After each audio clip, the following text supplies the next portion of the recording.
que somos parte de este grupo de entrevistador.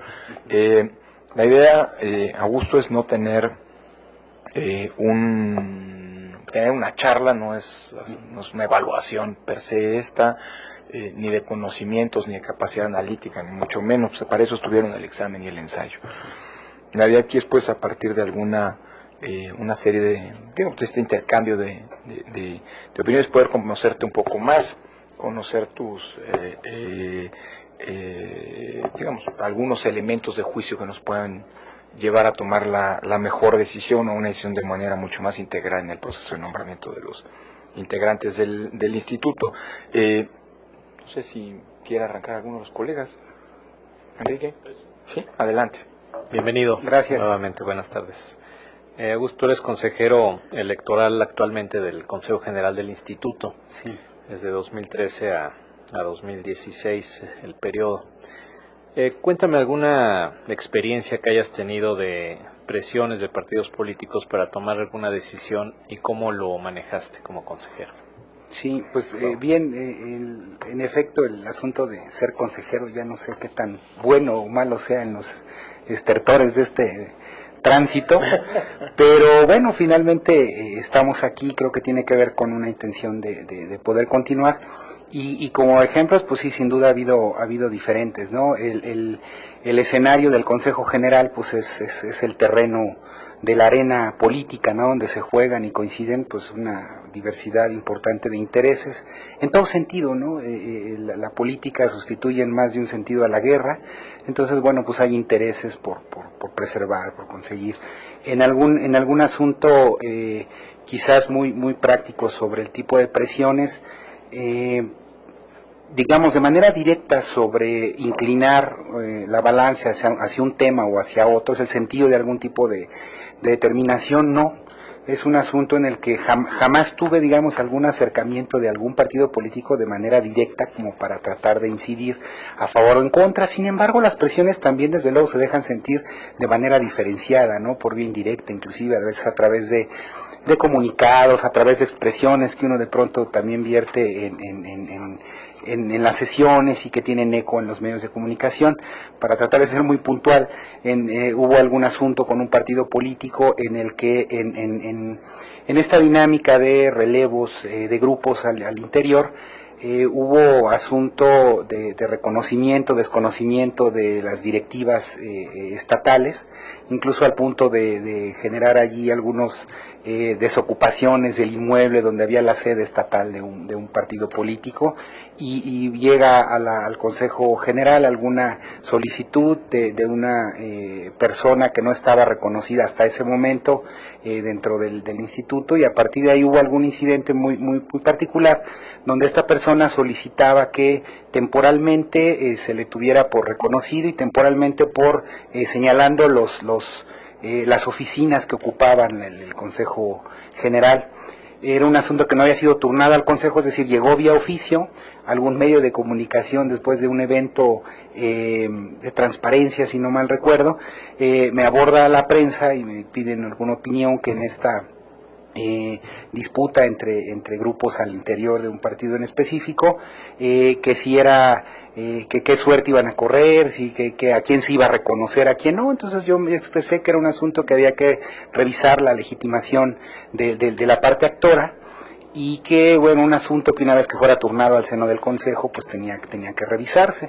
Después de algunas preguntas que se fueron formulando, pues atendía que preguntaban expresamente si era motivo de sanción el hecho de que un partido político no tuviera domicilio. Yo establecía de manera puntual que la ley electoral en Hidalgo en ese momento sí establecía la causa de la suspensión de las prerrogativas de los partidos políticos, la ausencia de domicilio, no obstante que estarían señalando que había temporalmente la propia oficina, con todo y que las oficinas solamente están designadas para los partidos en periodo de proceso electoral. Pero dije, es un asunto que se tendrá que atender al seno del Consejo. Bueno, pues esta entrevista, que dura algo así como lo que estoy planteando, banquetera la entrevista. Bueno, pues a la siguiente sesión, bueno, sale una nota, ¿no? En riesgo las prerrogativas de un partido político, desde luego la postura del partido, un poco la malinterpretación de la connotación de la legitimación procesal. Yo como abogado lo vertía y ellos asumían si la legitimidad de quien ostentaba o no, si el nuevo grupo, si estaba invadiendo la vida privada de los partidos, etcétera.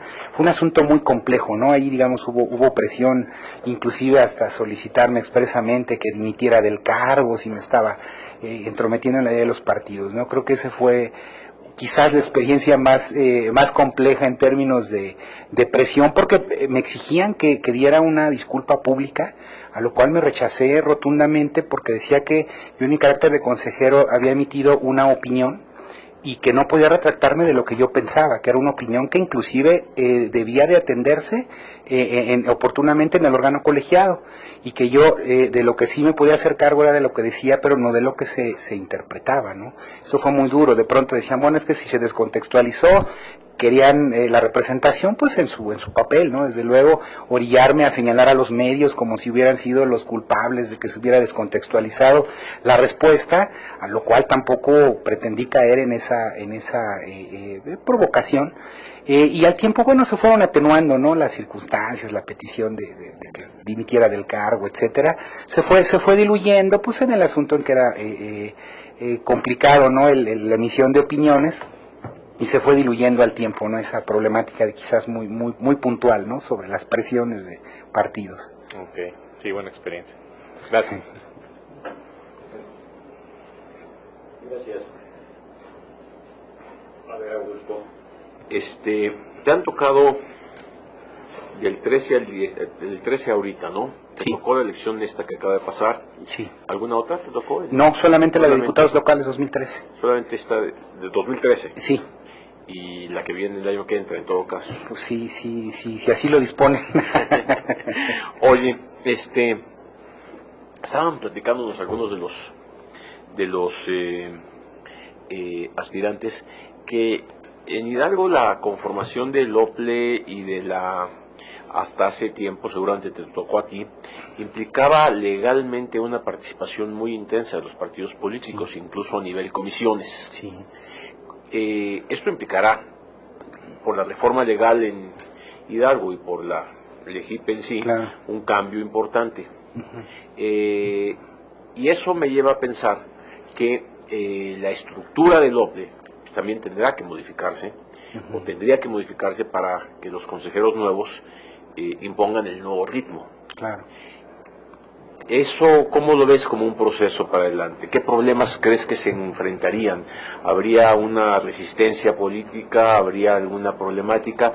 ¿Cómo visualizas una problemática de ese tipo y qué se te ocurre hacer al respecto?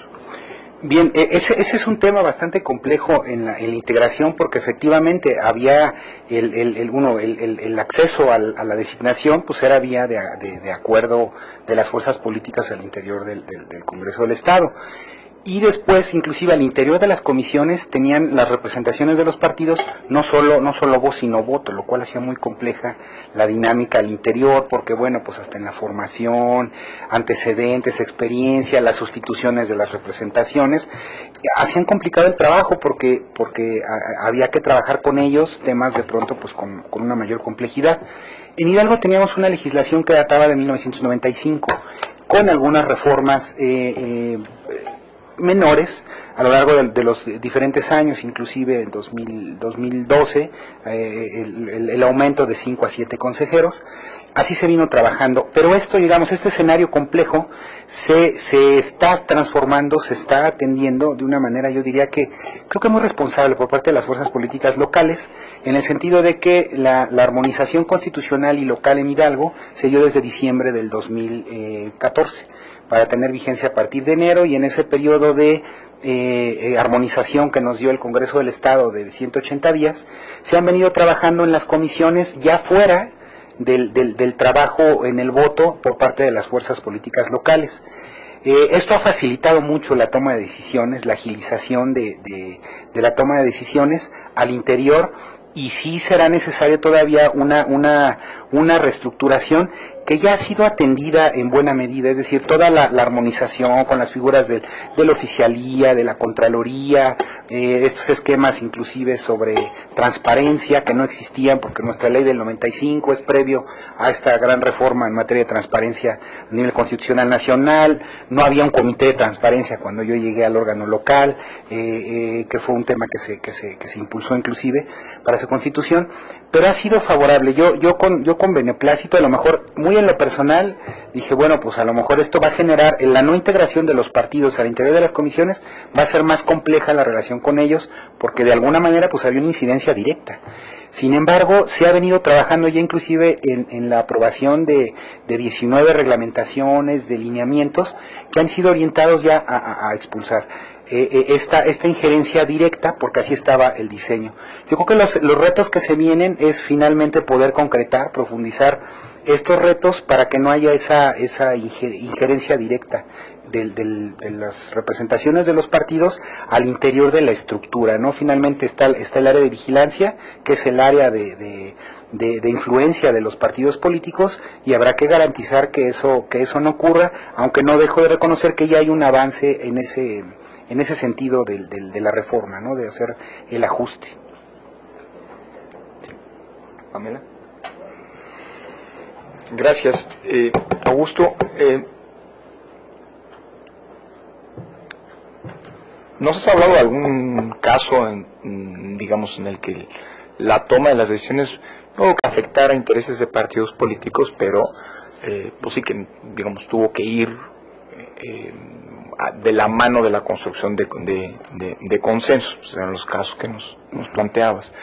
Pero el órgano electoral suele estar sujeto a una pluralidad, digámoslo así, le llamamos inmediatistas, eventuales presiones que se pueden manifestar de muy diversa índole. En el ámbito comparado, no estoy diciendo que es el caso de Hidalgo, porque estamos en el proceso de creación del OPLE a la luz de la reforma. Ha habido órganos electorales que han sido muy castigados por la vía presupuestaria, al grado de que incluso sigue habiendo entidades en donde existen adeudos de los órganos locales con el propio Instituto Nacional Electoral a raíz de la figura de la casilla única y de los gastos compartidos que de la misma se derivaron.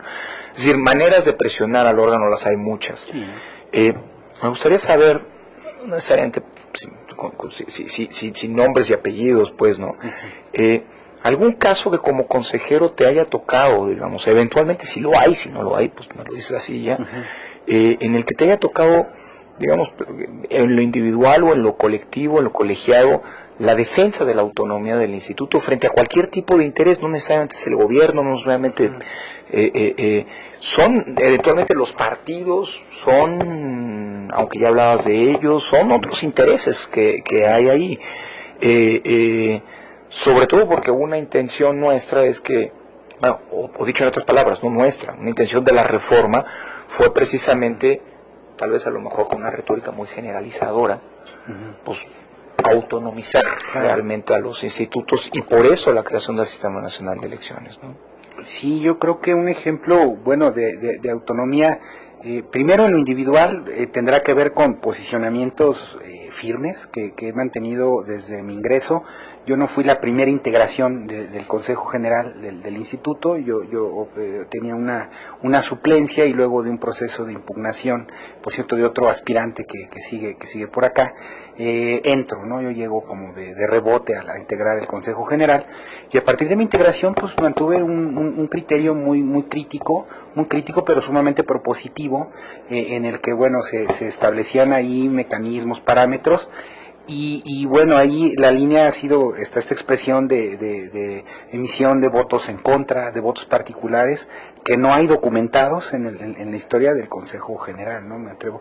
Votos en contra sí, pero votos particulares ya con una emisión argumentada del porqué, las razones, inclusive increpar a mis compañeras, a mis compañeros para formular votos razonados sobre diferentes temas, se hicieron valer, ¿no? Con duras críticas en la prensa, porque hay ya figuras públicas muy consolidadas en la materia, y de pronto se sentía la opinión pública, los mismos partidos políticos, que estar como controvirtiendo, cuestionando a estas figuras, pues era como una necedad, como un protagonismo, ¿no? Cuando finalmente pues había una base argumentativa esmerada siempre, y ahí digamos creo que un primer vestigio o vestigios, ¿no? sobre esa posibilidad.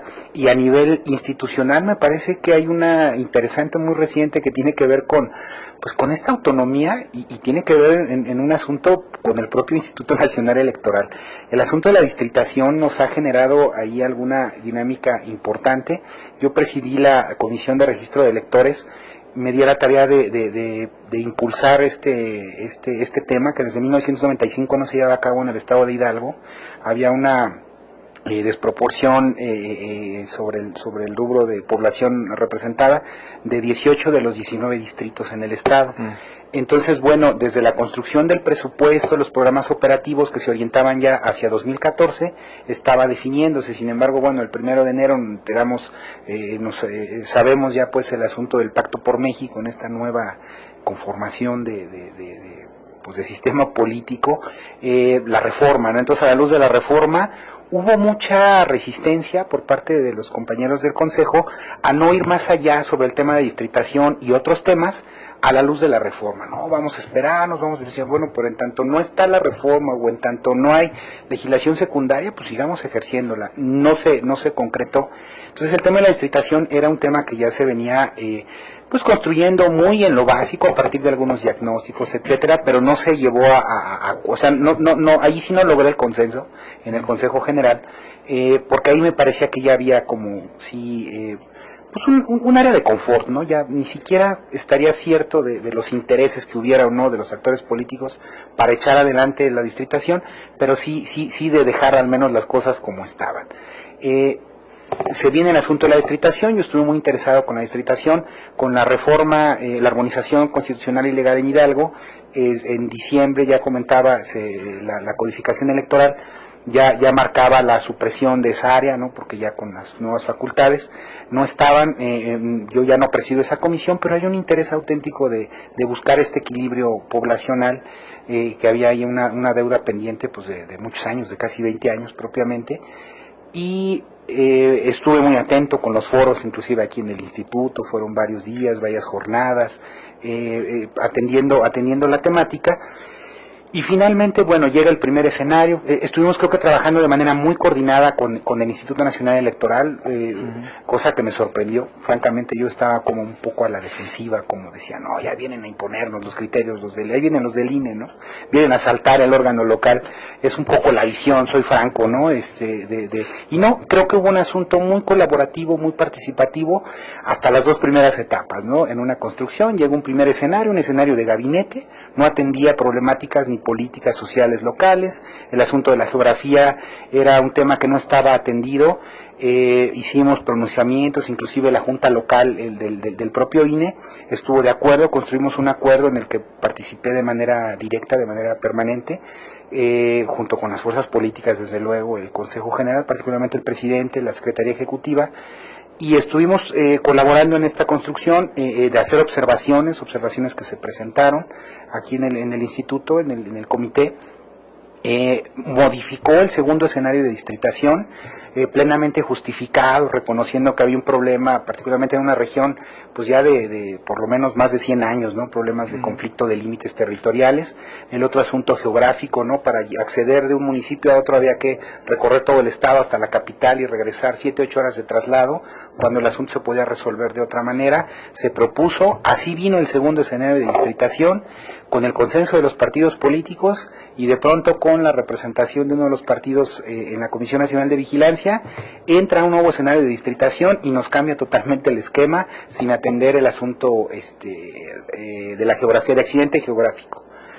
Hicimos un pronunciamiento respetuoso, pero sí del consenso, con el riesgo de generar percepción indebida, ¿no? De que, no, pues están bien cochupeados en Hidalgo, todos se ponen de acuerdo en la mesa y aquí no pasa nada. No, era un asunto de la construcción de un acuerdo donde los partidos políticos realmente cedieron a muchas de sus aspiraciones de conformación. Siempre tienen la tentación de proponer distritos ahí, a modo, ¿no? Sin embargo, se dieron todos los partidos políticos y se dio ese escenario. Y después, extrañamente, cuando llega el tercer escenario, llega el asunto. El asunto está, creo que sin resolverse hasta hoy. Ya me perdí al menos hoy, y no se ha definido, ¿no? Sin embargo, cómo queda el asunto de la distritación. Pero creo que sí, hay la posibilidad, pues, de generar un posicionamiento firme sobre la defensa de la autonomía. Me parece que los órganos locales no se modificó en ese rubro. El 116 mantiene la autonomía de los órganos locales, y creo que sí es apostarle mucho a la coordinación. Es complejo porque ya la coordinación será hacia el Instituto Nacional como órgano rector, que es el que marca la pauta de manera muy general, y la defensa de la autonomía local, el tema presupuestal frente a los poderes del Estado, el esquema financiero. Creo que son las debilidades de este sistema que complica, pero también creo que hay mecanismos que posibilitan la construcción de acuerdos, primero en la vía, digamos, política, en el buen sentido, ¿no?, de acercamiento institucional, pero también hasta mecanismos, pues, jurídicos, ¿no?, de garantizar la tutela, porque al final son derechos públicos, ¿no?, lo que estamos tutelando, lo que estaremos buscando tutelar. Muchas gracias, Augusto. A ver, te voy a hacer una pregunta. ¿Tú formas parte o has formado parte de algún partido político? En los años recientes, evidentemente. No, yo me he dedicado al litigio, ¿no? He estado transitando en el servicio público y he tenido contacto, sí, directo como profesionista, a veces como abogado capacitador, a veces como defensa del voto, capacitando representantes, estructuras, etcétera.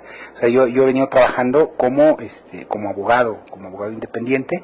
Ha habido sí un acercamiento con diferentes fuerzas políticas, pero no con una militancia.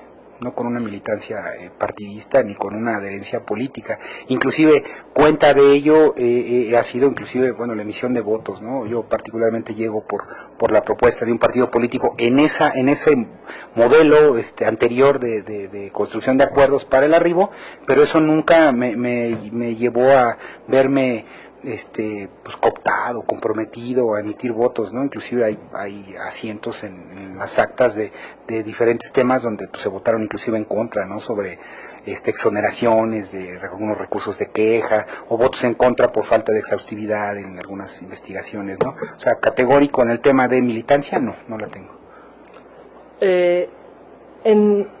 Digamos, ¿cuál sería la respuesta que darías ante alegaciones? Efectivamente, tú lo señalaste muy bien ahorita, a partir de los mecanismos de designación de los distintos consejeros electorales. Por supuesto que hay acusaciones respecto de si hay un vínculo partidista con X fuerza o con X otra fuerza. Tú me dices, militancia no tienes con ninguna, y supongo no has formado parte de órganos de dirección de partidos políticos. Estaría implícito. ¿Cuál sería la respuesta que tú darías a acusaciones de, digamos, un sesgo a favor de alguna fuerza política u otra? No, yo creo que más que lo que pudiera decir es una revisión puntual de mi actividad como consejero electoral, ¿no? O sea, votos diferenciados, a veces a favor, a veces en contra, las opiniones, ¿no? Creo que eso puede dar cuenta del señalamiento, ¿no?, sobre eventuales sesgos, ¿no? Sesgos no tengo, compromisos tampoco tengo ni con actores ni con partidos políticos, y ha sido sobre la emisión de decisiones que van más bien acordes a una actividad donde he cuidado un prestigio profesional mucho o poco, el de conducirme bajo mis principios, no bajo mis consideraciones éticas y profesionales del desempeño, y en un órgano electoral pues con mayor con mayor cuidado, ¿no?, para no generar ese asunto. Tampoco he cuidado una percepción, ¿no?, de decir a favor o en contra. Ha sido más bien circunstancial, ¿no? A veces llegan más quejas hacia un partido, hacia otro, y bueno, son circunstanciales, ¿no? Pero no la respuesta sería mi trabajo, ahí está, la luz pública, el desempeño, y ese sería el escrutinio, ¿no?, al que me someto. Y una última pregunta que yo te formularía. Sí. A ver, ¿qué características tienes tú que te permitan transitar de un modelo al otro? De un modelo de lo que era el Instituto Electoral del Estado de Hidalgo, sí, a un modelo que va a ser el nuevo organismo público local. ¿Qué características tienes tú que no, digamos, se contrapongan, que no hagan una contraposición implícita, claro, a dos modelos distintos?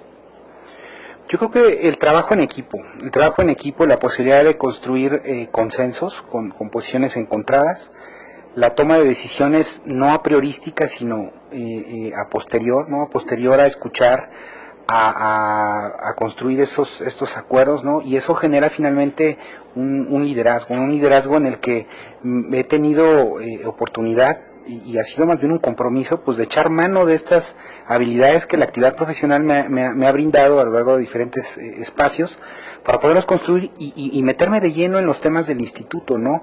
De manera franca, pues al final el cargo en el consejo con el viejo sistema, pues era muy cómodo, era un asunto de que se involucrara quien quería, ¿no? Al final del día, en las actividades propias del organismo, y yo siempre estuve muy atento en poderme vincular con el organismo, con las áreas ejecutivas, con los órganos de vigilancia, con las representaciones partidistas, pues en términos de abonar, siempre proponer.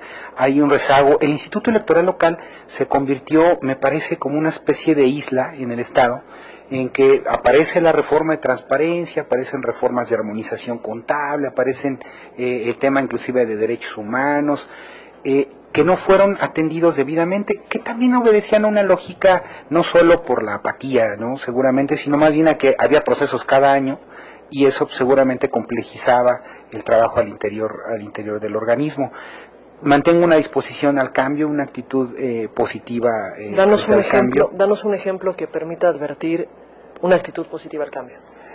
El advertir que la crisis como una posibilidad de incidencia, ¿no? De incidencia en el cambio. El tema de la reforma fue una de ellas. Fue el primer consejero que al interior propuso la creación de una comisión de transición que nos permitiera ir evaluando los impactos de la reforma a nivel constitucional, incluso al margen de que no hay una legislación secundaria, ¿no? La LEGIPE llegó un poco en los tiempos, pero un poquito más atrasada incluso, y decía, pero hay parámetros que ya están delimitados desde el marco constitucional, inclusive, prepararse para ese cambio, ¿no? Me incorporé de inmediato, inclusive fue una decisión personal el dejar mis estudios de doctorado, el inicio de mis estudios de doctorado, para incorporarme de lleno a la transición de la reforma, a irme un diplomado al Instituto de Investigaciones Jurídicas de la UNAM sobre la reforma, puntualmente, ¿no? Ya fue prácticamente un semestre de actividad muy comprometida, pues precisamente para adquirir estas nuevas herramientas, tanto teóricas, metodológicas, con un nuevo diseño, con un nuevo modelo. Y precisamente creo que fue ese tránsito también en lo académico, como estudiante y permanentemente como académico también universitario en la Universidad Autónoma del Estado, que permiten una reflexión, ¿no? Digamos, el entrarle a los temas a partir, sí, de conceptos teóricos, conceptos doctrinales, poderlos implementar, poderlos buscar a partir de la escucha, y también generando, pues, una determinación al final, ¿no? O sea, se construyen elementos y a partir de allí se toman decisiones que también tienen que ser firmes y asumirlas, pues, con toda responsabilidad. Creo que el asunto de la propia reforma es un ejemplo de ello, ¿no? También están allí en las actas, pues, todos los elementos que se han venido brindando, empujando. El tema de derechos indígenas en Hidalgo con la distritación lo planteé desde hace más de año y medio, lo hemos ido impulsando. Hay una gran coincidencia con el tema de la distritación, y hasta hoy, si es que no nos cambian de nuevo, muy feo el escenario de distritación local. Felizmente tenemos 3 distritos electorales indígenas, ¿no? Que habrá que trabajar mucho sobre ese tema en el estado de Hidalgo. Y hay una deuda pendiente con los pueblos indígenas. 30 segundos. Sí. ¿Cuál es el principal problema que ves en el OPLE de Hidalgo? Yo diría que un poco la resistencia al cambio. Este relevo generacional, esta nueva directriz, creo que causa un poco de resistencia, un poco por temor, un poco por falta de profesionalización en el rubro de la del camino que sigue la reforma. Es decir, no es que no sean profesionales, hay mucha gente muy comprometida en el órgano electoral, hay esfuerzos importantes sobre la base del servicio profesional electoral en Hidalgo, y hay mucho reconocimiento al trabajo de muchas áreas, pero creo que sería como un poco esta resistencia, esta incertidumbre que genera esta nueva directriz. Creo que falta un poco definir de manera muy puntual que el sistema electoral corre en 3 vías, ¿no? Un sistema general nacional, un sistema federal y un sistema local, ¿no? La directriz nacional con ustedes, creo que sería ese el punto. Muy bien, gracias Augusto. Augusto, muchas gracias. Gracias. Felicidades por haber llegado hasta acá y suerte en lo que viene. Gracias. Gracias.